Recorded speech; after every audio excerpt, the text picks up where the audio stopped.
In this video, we're going to be talking about how to sell on eBay for beginners. So let's just get straight into the video. So first things first, if you haven't already created an eBay account, go ahead and do that. I've already made a video on how you can do that. Now, all you need to do is click on My eBay and scroll all the way down until you find this button called List an Item. Now, all you need to do is simply go ahead and add your photos of the products that you want to go ahead and list. And AI is going to give you a description. So for example, let's just say I want to sell this bubble tea, right? Just a random photo that I have. And I'm going to click on next. As you can see, it's going to go ahead and start creating my listing using AI, which is very, very easy, as you can see.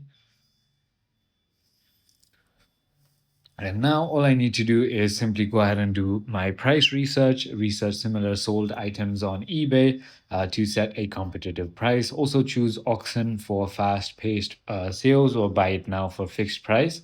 Also choose to offer free shipping if it is built into price, or have the buyers pay. Use calculated shipping to ensure accuracy based on weight. And that is about it. I hope this video clarifies everything for you. If you have further more queries, feel